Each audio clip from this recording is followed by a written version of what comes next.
These past days have not been so nice. When we played Man City, when we played Brighton, things have not been so nice. But to the rest of the fans, I hope you had yourselves a great time. The Liverpool fans drawing up with Everton right there, and Man United drawing up with Spurs. The rest of you are having a great time. Welcome back from the weekend. Welcome back from today's morning news service with Pastor Roland, and of course the First Press Digest with Honorable to be Mr. Jibril right there, working it out with Nancy Suboga Juliet on the Press Digest. Then Alan Mwanje came through with business, and Duke Brian, I am here on the last hour of the roundtable, and I'm hosting a wonderful lady in the house. Now you can follow us up right now on our Facebook page, Rest TV. The live stream is on. Please share it, invite friends. This is going to be amazing. You need this. You need this a great deal. How the budget we're going to talk about how it came through. It came out. It was read. The minister Matiaka Saija, of course, read it out to the people. But specifically the SMEs. Now the lady I have in the house is an expert at that. She will tell us what all those acronyms mean, all those abbreviations. And so, like I said, get to our Facebook page, Rest TV. You can follow me up myself, Duke Brian UG. That's Facebook, Instagram, and Twitter, so we can always be talking about things that are regarding Uganda and the whole nation. All right, it's a beautiful one, and straight away I'm going to introduce her to you. She will look to you and tell you who she is and what she does. Good morning. Good morning. Good to have you. Thank you. Very, very, very soft spoken. Is that how always you are, or? Well, everyone has their own opinion. Good morning, and you can tell it to the viewers. Good morning. Good morning, viewers. Thank you very much for joining us this morning. Yeah. I'm Lumonya Faith, and I'm a programs coordinator with SEATINI Uganda, and I'm in charge of trade and investment. Okay, one more time, SEATINI. How does it? Okay. Last time I had the lady who explained it all, but one more time, SEATINI, what does it mean? Okay, SEATINI is Southern and Eastern Africa Trade Information and Negotiations Institute, and we work on issues of trade, investment, and fiscal policy. And at the heart of the work that we do is an interest to amplify the voices of some of the most marginalized people in society. Okay. That is why today we have said let's talk about the micro, small, and medium enterprises, because when you look at the investment arena and the economy broadly, a lot of focus is always on the large enterprises, the foreign direct investments. Are always left out. Yes. Meanwhile, don't forget tonight, His Excellency, news coming in tells us that he's going to be addressing the country one more time at exactly 8 p.m. regarding issues of COVID-19 and its effects and the way forward. So don't miss out on his address. That's the news coming up at 8 p.m. tonight, 22nd of June 2020. Those of you born today, happy birthday. Now, Madam Faith, break down for us the some of those marginalized groups that because you started right there, that yours is to lift up the voices of the marginalized groups. Who are those marginalized groups? Yes, and the marginalized groups, groups that have been marginalized by unfair economic policies or unfair economic agreements. Okay. When you and this is at different levels. So at the community level, where you will find the small scale farmers. And then there's when you come to the national level, there are the traders, those small scale traders, the small scale entrepreneurs, people who are adding value, not at in a very extensive way, but at some minimal level. And when you look at the micro, small, and medium enterprises, the statistics of Uganda shows that these people employ up to 2.5 million. And then the small scale farmers, they are 80% of the population. And then when you move from that level, you come to the regional level. The regional level here, we are looking at more of countries, like how countries are relating. Okay. And we know that there are those poor countries, and then there are those that and the poor countries are the least developed countries, and unfortunately Uganda falls under that group, that category. Okay. And then there are the developing countries. So, for example, countries like Kenya fall under that group, and then there are the developed countries. So here we are looking at the US, countries within the European Union. Those countries are developed countries. So when you come to the regional level, like for example, East African Community, or Africa level, there are those countries that are marginalized by decisions that are taken with influence of the more developed countries or the developing countries. So for example, decisions like now at the moment they are discussing an agreement that will open up African states so that we can trade freely at the same level. So for example, you're saying Burundi. You're saying Burundi should not put tax on commodities coming in from South Africa. Now, when you look at that scenario, it's unfair. Is that possible, though? Having us to trading freely, all at the same level. How possible is it? Yet we have a different currency weight. Okay, yes. So all that economics then plays in, yeah. Do you think there will be one currency, like you said? That's an attempt that is being made even at the East Africa community level. But we have a long way to go because, for example, when you look at issues of debt sustainability, they differ. You look at the power of the Kenya currency versus the power of the Ugandan currency. All those differences make it a bit very difficult for us to attain.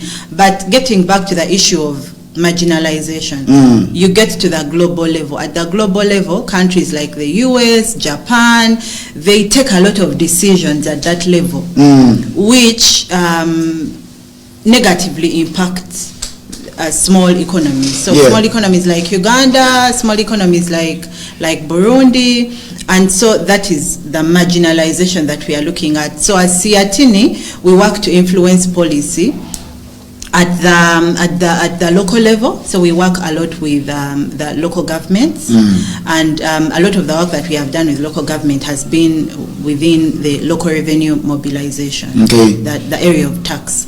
And then at the national level, we influence national policy, we influence negotiations that government is having, trade investment and tax related negotiations that government is having with other countries. And then we also influence national policy. So for example, the budget process. And then at the regional level, there are also those policies and agreements. And then at the global level, we have been very influential in the process around the World Trade Organization. And then even like there's what we call the bilateral level. So for example, between two countries or two regions. And one of our big wins from the work that we have done was influencing the negotiations between the EAC and the European Union. And why we say it was a big win is that agreement has not been signed by Uganda. So because it has not been signed by Uganda, it has not been signed by Tanzania and Burundi, it cannot come into force. And we fought it because we believe and we know that it was an unfair agreement. And if the East African community had signed it, it would have had very detrimental effects on our economy. SEATINI is under what? You could say, are you led or you are the topmost of the people that are on this game of trying to lift up the voices of the marginalized and everything? Okay, that's it's a very interesting question, and it's also like a marketing or a public relation question. And I'll obviously say that, which is true, and this is factual. When you look at the East African community, we are the NGO that leads around work on trade. And then at Africa level, we are among the best. So for example, if you're looking at the top two Okay. SEATINI falls among the top 2. Okay. And even at the global level, we've been very influential at the global level, and we are very highly recognized for the work that we do. Wonderful. Uganda is 75% SMEs, if I may. You may correct me right there, I sound a bit correct, but 75% SMEs. Do you think the budget that was read is kind of inclusive for the SMEs? One more time, highlight for me SMEs. Okay. They are? So they are small, and I want us to include the micro as well. So okay. they are micro, small, and medium enterprises. Micro, small, and medium enterprises. And they comprise of 90% of Uganda's private sector. Imagine that, 90%. 90%. So the categorization is based on on a business's turnover. Yeah. So, for example, if for a layman, turnover is the full like how much your business is worth. Okay. And so we look. You categorize them according to their so turnover. for example, 150 million and below is micro enterprise. 150 million below. Yes. Okay. And then the small, and then you continue. I don't have the categorization of head. I only know of yes. So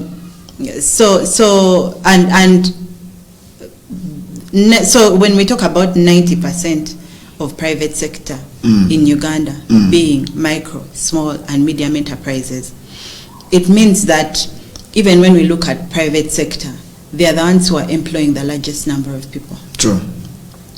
But also that they are literally the backbone of the economy. That this man understand. That's why it brought me to a question of: do you think the budget that was read for this financial is inclusive? So for as long as I have followed the budget, it has not been inclusive, I would say, because when we talk about inclusion, we are looking at how are the allocations directly impacting on an individual's on transforming a specific individual, because a lot of the times there is this argument that the money that is allocated to works and transport is somehow contributes to agriculture. And even when we have always raised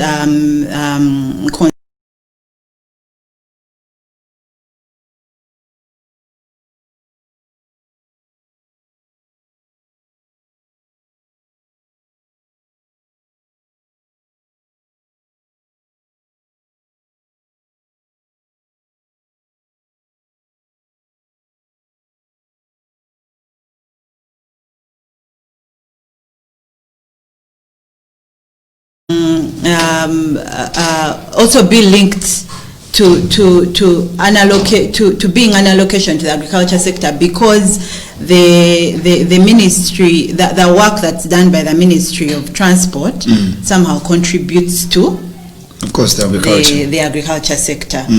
But in reality, it's not true, because you see, we have very beautiful roads. Okay. But most of the roads that we have, and it's debatable, highly debatable. The roads that have been put in place are not properly linking to the farmers. So, for example, if I have my products, getting them to the market is very difficult. So I come from Busia. Okay. And from a village called Buyengo. When you look at the roads that link Buyengo to Busia town, and Busia town is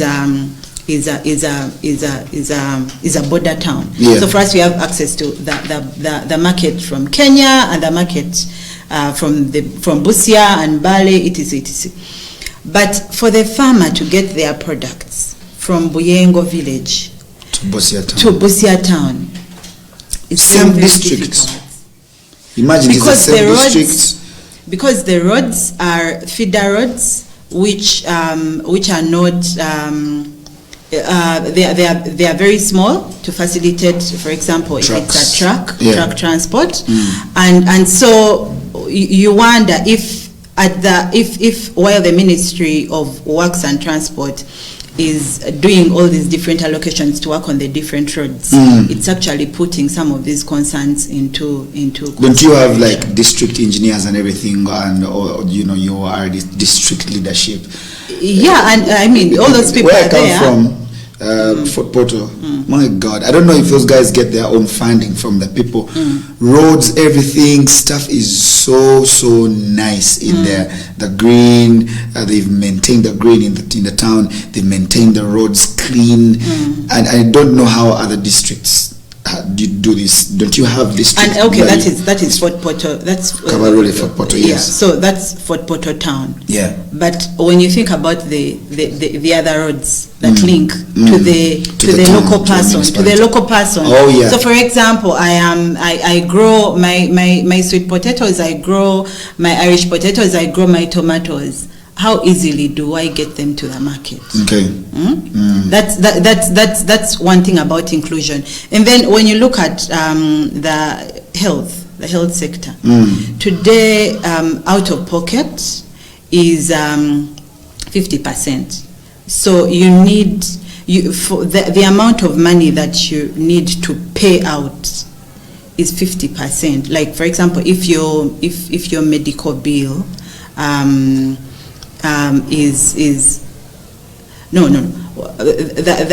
the thing is about how much money you're actually spending on health. Health is very expensive in Uganda. True. And one of the discussions that has always been had is the idea of the national health insurance, but that is yet to come into reality. We see countries like Rwanda have made effort to address some of these challenges. Of course, that beats my understanding. From time to time again, we have a budget which is not seemingly addressing the issue of the out-of-pocket expense. Well, so you find people in villages. Actually, there is a lady that we interviewed. She works in one of the companies in sugar processing companies, and she was narrating to us how her son died because first of all they are paid very little money. She's a casual worker in that particular sugar factory. She earns very little money. I know she told us she was earning 45,000 a month, and the way the company does it is that they are paid 25,000. That's per week or 25,000 at the end of the month. No. And then that's impossible. They keep that 20,000, then they'll pay it to you along the other month, because the intention is to ensure that they actually keep you. With all the hard work, those guys, you have those contacts. So I think I would need to. Yes, we have the contact. So back to 25,000 a month. 25,000. That's a joke. And then they just so 45,000. And the challenge in Uganda is that we don't have a minimum wage. The current minimum wage is 6,000 Uganda shillings a month. A month. A month. And the president specifically refused to assent to the minimum wage bill, even after it had been passed by parliament, because he claims that putting in place a minimum wage will discourage investors. Oh. and when he talks about investors, it's the foreign investors. Definitely. Yeah. People have always had issues about us fronting the foreign investors. Foreign investors, and that's another issue that we are going to discuss. And then the other day we come up and say, "Boo, buy, build Uganda, buy Uganda, build Uganda." And yeah. So we are relying on Buy Uganda, Build Uganda to be implemented by foreign investors coming and establishing here, producing all these products, and then we say, Buy Uganda, Build Uganda. But it's not even a Uganda investment product. Exactly. I think COVID has shown us that we I think we need to redefine what Buy Uganda, Build Uganda is. But COVID has shown us that we can do this. We can do this. Yes. Everyone has been in their country and life has been moving on. Yeah. We can actually do this. I don't want to lose the point I was making about the other lady. So that lady, narrates to us how her son died, and the child suffered from malaria, and she didn't have money. She didn't have the proper meals because she was told she needs to, because she kept giving her son Panado, because that is what she could afford. Oh. Panado. And then in addition to giving the son Panado, she was not able to provide the ideal meal requirements. So the child was swallowing Panado without food. And then she would tell him to sleep without food, without fruits. The amount of poverty in casual workers, among casual workers, is incomprehensible. So this lady narrates to us, and then she just bursts out in tears. Because the child is going to be malnourished, and the child eventually died. The effects of the antibiotics that. Oh, that's so bad. So now that's why I ask, where does SEATINI come through in this? If you look at such people, do you have a provision of let's say, because some of those guys, get them a business, get them, I don't know if it's going to be your initiative or any other person's initiative, get for them a business. She does her own business than wait for 25, 45,000 at the end of the month that is not going to help. Do you come in such, what did you do now for that lady? Well, it's when you look at SEATINI's mandate, it is limited to police influencing, but because of the human rights, because of our interest in the whole idea of human rights and being able to ensure that these people's that the livelihoods of these individuals is enhanced, we have taken an effort internally to try and support some of these women from time to time, and it's not something that I would be willing to elaborate on. Okay. At the moment, but that is something that we are doing. Has that been a personal? Also something that links up to work that we would do in terms of our mandate is that now we have engaged some human rights defenders to try and provide some kind of redress for some of these women.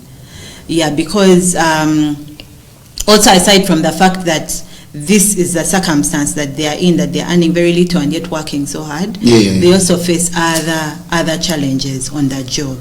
So that is also something that we are trying to address. So what's her fate right now, that lady?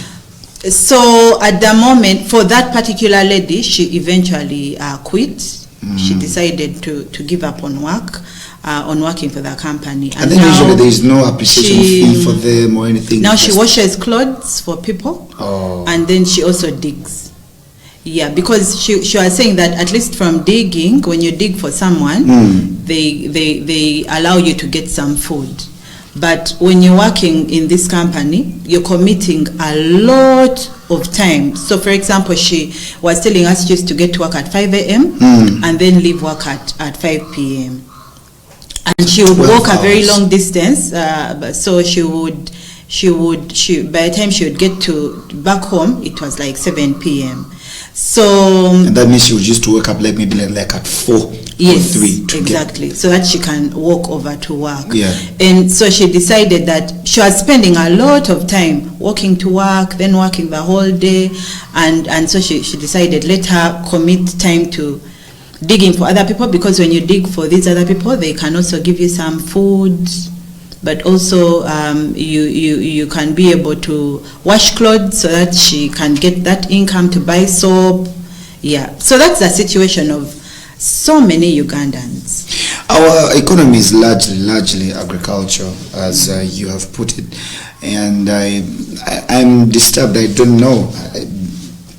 Do you have, or do you think the budget or you people certainly have any provision of reviving our lost glory of the agriculture bit? Because we're supposed to be, remember the time when we were in school, we studied about print, marketing board, and all those things and everything, and we were caught on those things. We learned about those cash crops and everything. What happened? And do you think the glory can be revived one more time for our agriculture sector? Yeah, that's a very good question that you ask, because sometimes it's also important to get back to what was it then, and then what happened. Why are we in this situation? And the reason why we are in this situation is that in 1980s, going on to 1990s and until today, one of the things that we did was to get loans. So and today we are getting a lot of loans, and these loans, while these loans come with interest, very high interest, because actually when you look at the loans Uganda gets versus the loans countries like, for example, Japan get, our interests, the interest rates that we are given are much higher, and that's another concern that we are having with government, that they need to negotiate for lower interests. Because the loans that we are getting are very expensive. Why would you, from a less advantaged person, hike the interest rates? Well, it comes with a number of factors, some of which include the fact that how, like, for example, if you're going to, like, how the bank operates when they are lending to say the agriculture sector, because it's highly risky, they would rather increase the interest. Because they don't know how seasons will come. Yes. And then also when you look at, like, the way finances are being handled, so all that informs the risk. So you look at a country like Uganda and the way we operate, and there's a reason why I've said like that. Our way of doing it. Like, it looks like we just wake up and say, let's do this, let's do that. So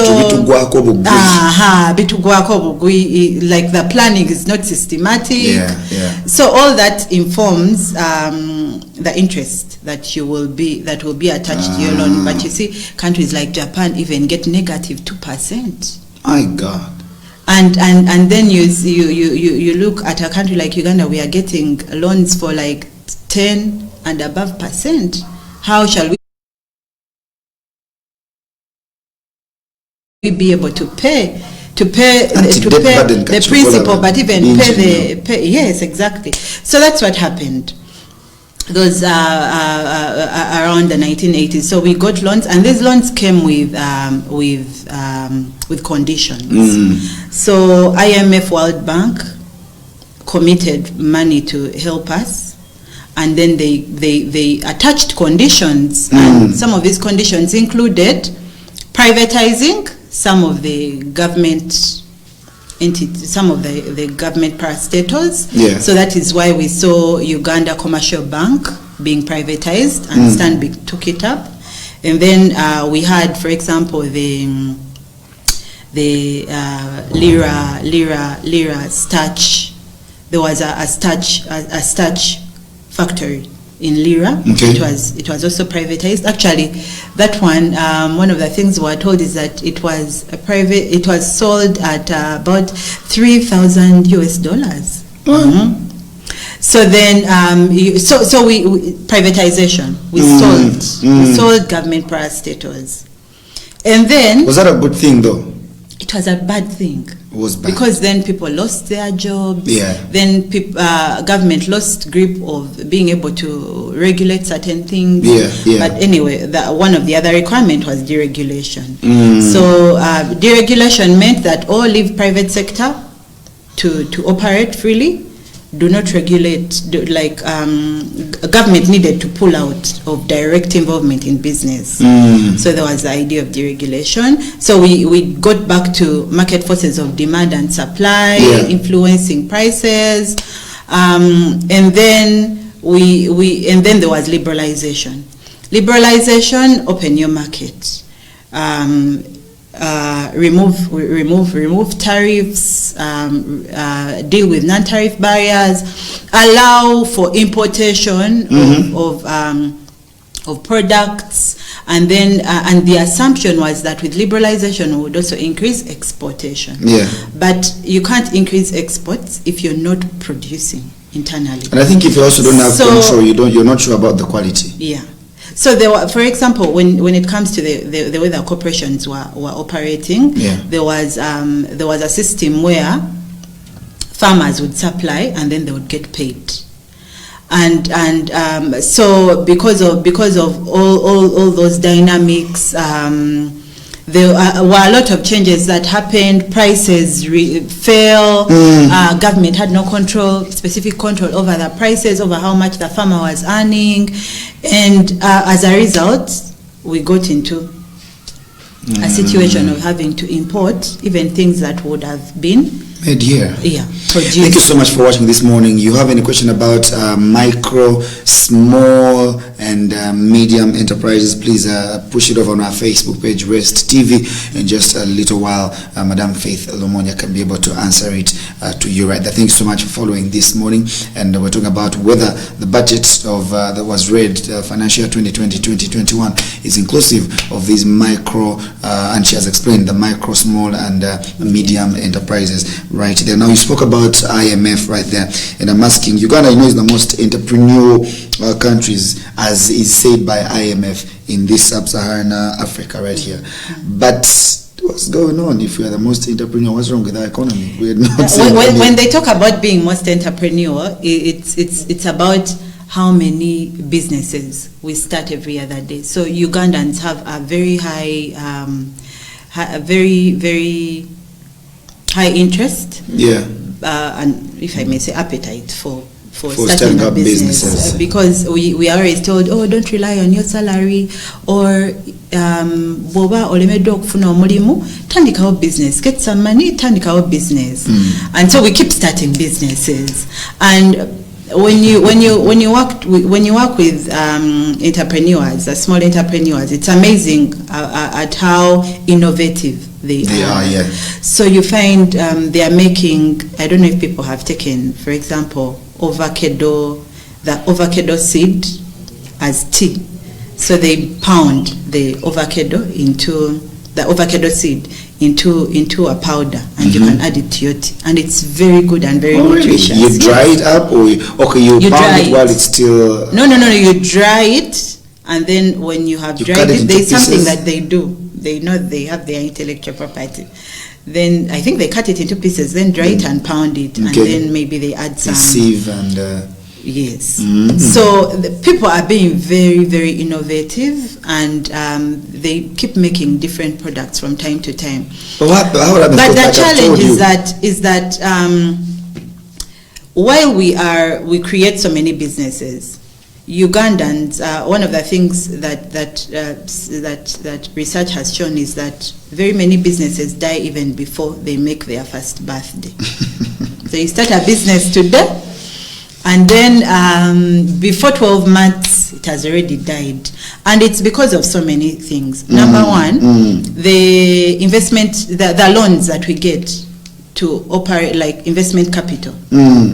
When you come to getting a loan, people are getting loans for 19%. People are getting loans at 23%. That is very high. It's unreal. Actually, a few days ago, I was speaking with an entrepreneur who makes chili sauce. And chili sauce and tomato sauce. Ketchup. Oh, ketchup, yes. Chili sauce and ketchup. And she was telling me she has closed production for some time so that she can deal with paying out the loans, because she realized that she wasn't making enough money. The business wasn't making enough money to pay the loans. If you're not working, are you going to borrow and pay the loans, or? Well, I don't know how she plans to do it. I think you're supposed to keep, operating. Yeah, but you see, if you're because aside from the loans, there's the taxes. Yeah. So you realize that when we are talking about tax incentives are given to the likes of Bidco, to the likes of roofings, those huge companies, and these small entrepreneurs are not getting tax incentives. That reminds me of a scripture in the Bible that says, "Talina alina ayongerwako atalina n'akatono kalina kamugibwako because the normal man's thinking would be kyono omunafu boost them tokireeta bwotyo kubanga state's duty yes okay ekyo nkikiriza naye bwe tutunuulira bw'otunuuliramu embeera y'ensi eno engeri gy'eddukanyamu omuntu wa wansi asasula omusolo mungiko anti kyebuuza lwaki kiina kuba bwekityo why must it be like it's because of the way the tax system has been designed that it is regressive in nature that the people that the people who earn little are the ones who are paying more, and the people who earn a lot are not paying as much. You see how they have designed, for example, pay has been designed to be progressive. That, for example, when you're earning 10 million shillings and above, you pay 40% and 40%. My God. But then, when you get down to the 30% bracket, someone who is earning 230,000, okubantino asasula same proportion. 30% as someone who is earning 9 million is unrealistic. Very. When you look at VAT, VAT, the products that are most consumed by omuntu wa wansi are still taxed 18% VAT, as these other products, the luxurious products. So and then, like I said about the incentives. For an entrepreneur, for example, they say that, if you want to get an income tax, an incentive like income tax, because it's provided for that if a business is exporting 80% of what they produce, then they are entitled to an income tax holiday. Okay. But we work with a lot of entrepreneurs who export 80% of what they produce, but they have not been able to benefit from this particular arrangement. Why? Because of the way it has been designed. So you're supposed to write to the Commissioner General and then apply for it and then wait. Even when it comes to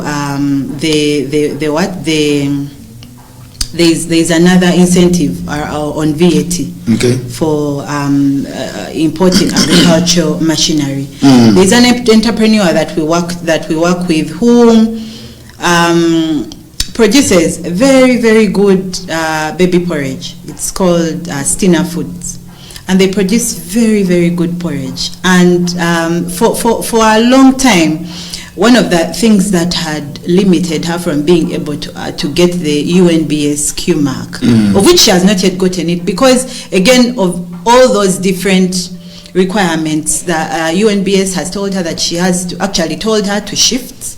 Then UNBS told her to reorganize the area where she's operating. So, for example, build a concrete compound. These are some of the things government should be doing to support some of these entrepreneurs, because at the moment she buys from about 700 farmers. Wow. And 700. Yes, 700 farmers. So you see an entrepreneur like that who is very promising. She's employing and providing an income for so many people, but then even being able to access certain tax incentives is very difficult. And I know there are attachments of they need to be tax compliant. And this is what URA should be doing. Instead of URA confronting these entrepreneurs to demand for taxation, it should be like some kind of partnership that they go in and support, provide that after-care service, help the entrepreneur to understand what are some of the taxes I'm supposed to be paying, how am I supposed to organize myself, within what period am I supposed to have paid, because most of these entrepreneurs focus a lot on innovating for their business, growing their business, and tax may not really be their area. So these are some of the things URA should be doing, as opposed to URA going to just demand for tax. And a research that was done by UNECA It was UNECA, United Nations Economic Commission for Africa. It's called ABC of industrialization. One of the things that it identifies is that number 2 highest challenges faced by entrepreneurs in Uganda is tax, the tax system. Yeah.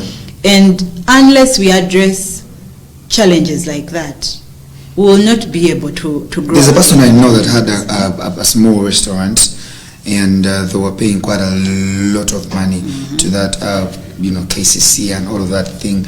And she maybe hardly has 10 people a day coming to her restaurant to eat food.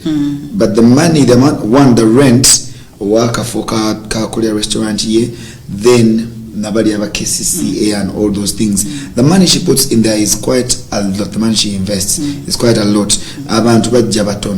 So it's very unfair. It looks very unfair. We're not helping these people. The government comes in through and says, begin small-scale industries, begin SMEs, like you're saying, and then they don't come now to help people. Instead, so I don't know what these people are going to do. I have a family.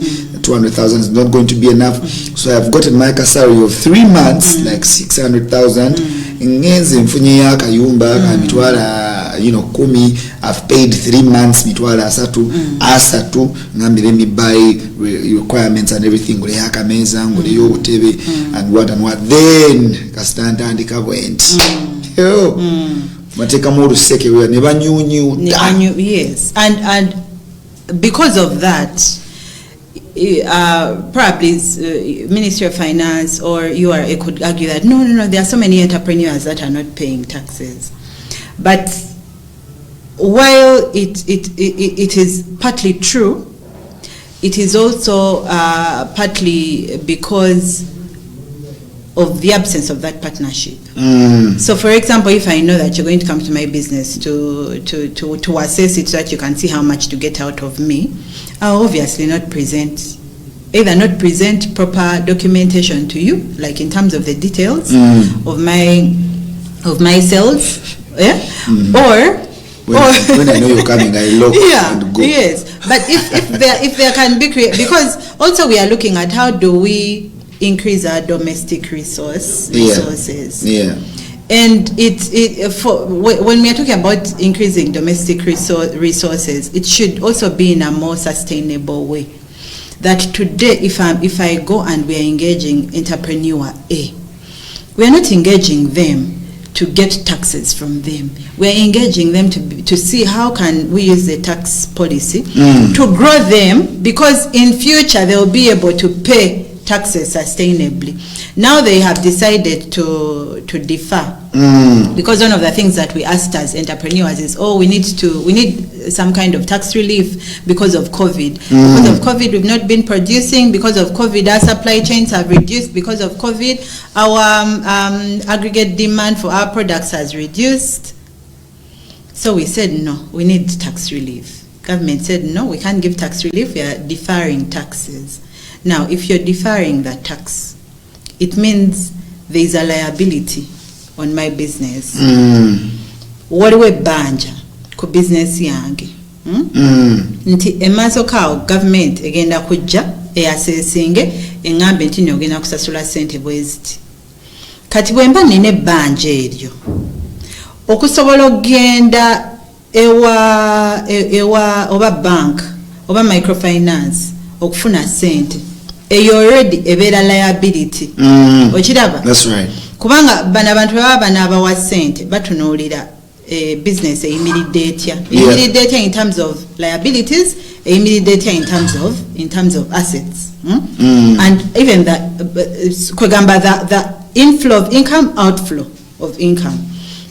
So if you have liabilities such as this for a small entrepreneur, it makes you less competitive. True. When it comes to you getting finance, that's true. Investment finance, like a loan, it makes you less competitive. So you'll either be you have to pay a higher interest, or you may even be rejected and not be given money. You've talked about that now. I feel like You know, many other countries are giving their people what they've called stimulus packages and everything. Yes. And for us, we're talking about UDB and all of that. We're not injecting any cash into the people right now. Season COVID, people have not been working. Don't you think that is going to cause some of these SMEs and from the micro ones to close down because they have nothing to do? When is the time to give back to these people? Don't you think this could have been the right time? Yes. And if so, what next? And the issue that you raise is very important. So before I go to UDB, I want to talk about the masks. Making masks would have been a very good opportunity for Ugandans, especially omuntu wa wansi. Obakale maybe abantu abamu tebaga government bantu bawansi naye otunulira the traders, these guys who operate shops in arcades. Those guys have been at home and they're still at home, right? And they're still at home. When you look at these people who deal in second-hand clothes, second-hand shoes, all those people have been seated at home. True. But within these different businesses, mwe mulina abantu abayina ebyalaani kubanga kati like Owino market, there is a whole huge section of people abayina ebyalaani batunga buli kaseera. Then waliyo gundi Kiyembe nemu arcades tunde engoye, there are people abayina ebyalaani. But also, I mean, if you've been running a shop mo arcade, obo inawo ko kasente kubanga ebyalaani cost like 250,000, 500,000. You can get a chalani and then it goes up like that. So if indeed the intention of the government was to help Ugandans, omuntu wa wansi, making masks would have been the starting point. That is when we would have known. Naye ne bakwata deal ne bajiwa Nightil. As to agala quality. No, Nightil would have been given money, okay, but it would have been given money to address, for example, the shortfall we are going to have with clothes, because now second-hand clothes are not coming in. That's true. And because of a number of issues, COVID, or how can we be able to ensure that they're actually COVID free, but also because of business the other side not being as active. Neno second-hand clothes tezizze as much. So now we are going to get to a point where we actually need clothes. A factory like Nightil would have been trying to address something like that. They should have been making clothes. But to say that you're giving money to Nightil to make masks. Me, I bought this mask from a lady. Is it certified? But by Ministry of Health? World Health Organization was very, very clear. And in any case, if the UNBS wanted, they could have gone around. They can be going around to try and certify. Because World Health Organization was very clear. Just have a mask, 3 layers. And in any case, wano yetuba tuyita mu makubo mu Kampala, the roadblocks. Does a policeman ever get your mask to assess it and say, oh, does it have 3 layers? If indeed they are saying, oh, quality, do they even check them? They don't. So if indeed, because I mean, if putting money through UDB is one thing, this is something that we have been asking for. That the government should create an arrangement where people can be able to access government money. Because initially the UDB has been giving money to microfinance or to banks, and there have been all those challenges because the bank then wants to sell its product first before it sells government, because the salesman of a bank is assessing a performance, government is assessing a performance, so I will deal with that problem.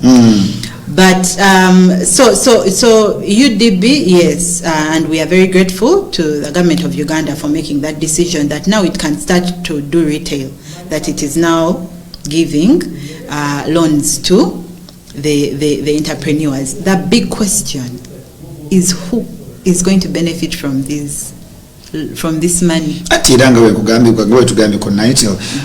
why I think we have the income inequality gap widening every other day. Exactly. The rich continuing to get stinkingly rich, and the poor, because like you said about Nigel, I mean, think about it, if they had been given bakolengo masks and everything, it would have been a win-win situation. Yeah, there would have been a win-win situation. But now so anyway, so that's the scenario. So stimulus package. So stimulus package mulimu sente za UDB, and I need to clarify, but one of the things that I had, unfortunately I was not able to verify this, but that the investment capital requirement for an entrepreneur to access this money should be 500 million. So we are looking at more of a medium entrepreneur. So the micro entrepreneur who has adversely been affected by COVID, and the responses, lockdown, would have to somehow figure this out for themselves. Or probably rely on donations, like a number of entrepreneurs are currently doing, because of the absence of specific government support. But one of the other things that we are happy about is the whole idea of import substitution. We are waiting to see how it finally comes to life, because indeed we are importing things that we produce. I was shocked one time. I went to ShopRite and found, actually ShopRite is a special case. ShopRite brings in Irish potatoes from South Africa. ShopRite has honey from Australia. Wow. Honey. Even to be the navy one. Yes. Abantu banji bakola honey. Naye okulaba nti no, our statistics tuyina honey coming in from countries as far as Australia is. Ate ojja kwekanga nti kati naffe benyi bana Uganda, nze muna Uganda nange njagenda ngole honey we South Africa oli noli otunulira peanut nga ava America. Naye nga tuyina abantu owaffe wano ekitegeera nga bamukubisa kiyinja bwekiti n'ofuna original. No additives, but we are getting things as far as that. So when we talk about import substitution, these are some of the things that we are going to be looking out for to assess government's commitment towards implementing this policy. You have a question here, Madam Faith, as there are many questions, but there is one of them. This one says, is there a hope for review of the minimum wage? People are suffering so much. The cow is being milked without being fed. That is Faith Ruthie right there. Thank you, Faith, for your question. Thank you very much, Faith, for that question. The hope actually lies, we have two opportunities. The first opportunity is the President of Uganda deciding to assent to the bill that was passed by Parliament. That's one of them. He has to assent to that. That's one of them. So if he decides to sign on that bill, then it will come into effect. Because the idea of that bill is that it gives power to the Wage Advisory Committee to be able to put in place minimum wage. Minimum wages for different sectors, because like for example, when you look at the agriculture sector, plantation, the plantation workers, that the money that they would need as a minimum wage may be different from the money that, for example, house girls would need, the domestic workers. So that's the beauty about this particular new law, is that it provides those different options. The second option that we have, opportunity that we have, is for Parliament to sit again and pass that bill, because the Constitution is clear that if Parliament passes the bill the first time, then the second time, and for all those times the President refuses to assent to it, they can sit a third time, and then it will automatically come into law, and the President would not need to assent. They can override him. Yes, because Parliament is a representative of the people. That's right. So if the people pass, and when I say people, I'm saying Parliament, because they are the representative of us. If they sit the first time and pass the bill, take it to the President, he refuses, they bring it back. They pass it, they take it to him, he refuses, they bring it back, they pass it. That third time, it automatically comes into law. It becomes a law. So that's the other opportunity that we have. So one of the things I would like to call on Ugandans is that now we are moving into an election period. Our members of Parliament need our vote. One of the demands we should make is that they should sit within this next period and pass the minimum wage bill, so that it comes into what? Into effect. Well, finally, as we get out of here, SEATINI is a stakeholder in at least like sub-Saharan Africa. You know that 60% of this population is the youth. With our kind of the youthful behavior and everything, where do you think our economies are going to be in the next few years? Our carefree, laissez-faire kind of attitude. This thing you say, someone begins and a business and it doesn't have, see its first birthday. And like I've told you, you people we have like 60% of the youth in sub-Saharan Africa, the one that you people take, where your jurisdiction is. I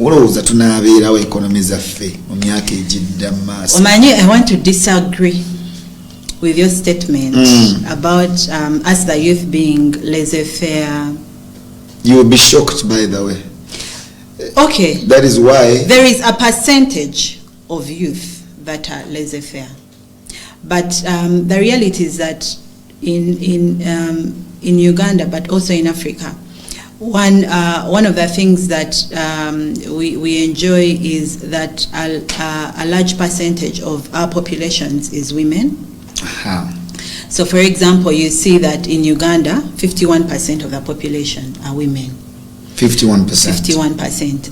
And one of the things is that, okay, so when you look at the laissez-faire, that whole laissez-faire attitude is largely among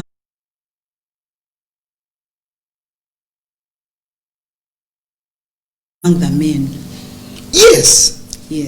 And it's alarming. And so, if we're talking about laissez-faire, you cannot assume it to be. And you know why I'm scared? A youth problem, because do you know why I'm scared? Because these guys are the ones supposed to be the leaders of those women. Yes, that's true. But what I want to cancel out is your statement, where you have said that majority of youth are laissez-faire. Okay. It's not true. Majority of youth are not laissez-faire.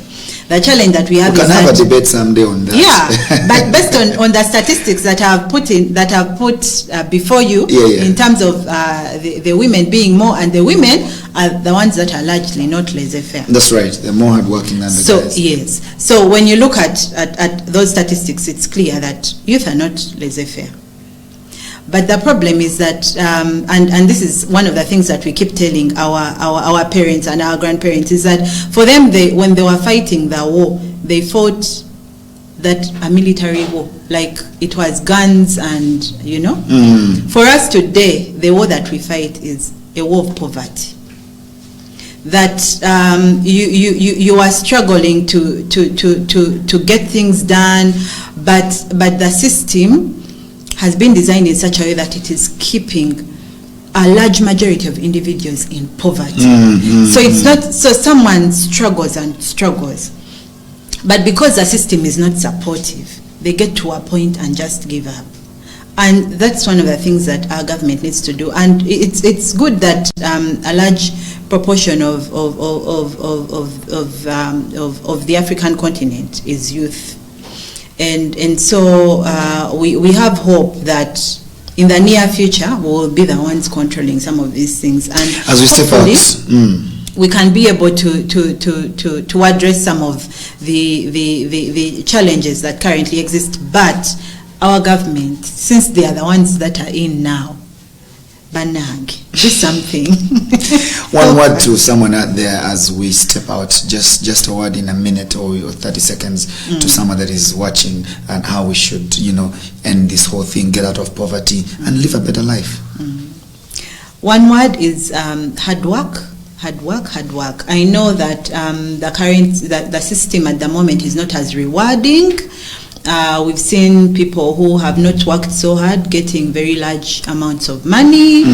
But I would like to encourage us out there, Banange, let us keep working hard. Let's keep working hard. We will get through this. But also, government needs to work towards helping the local people, the person at the grassroots, because the only way we are going to develop as a country is if we invest in our people. We cannot develop through foreign direct investment, because these guys come in to make money and go. It's only through our people that we are going to be able to develop. Wonderful. Thank you so much, Madam Faith, for your time this morning, and we're glad. I love how the Israelites do it. People in Israel work collectively. Tebagala kuleka muntu yenna mabega. Bakolera wamu company eri olinazimba munne n'olinazimba munne like that. So akwaba in Uganda, you want to put someone down and everything. But anyway, thank you for your time this morning. Duke Brian UG, Facebook, Instagram, and Twitter. You can find me right there any other day. The takeoff ends here today. We will get in touch tomorrow. We are talking about how to groom a man. Men have been left aside, and emphasis has been put on the women, and it has become a women on top generation. But how are the men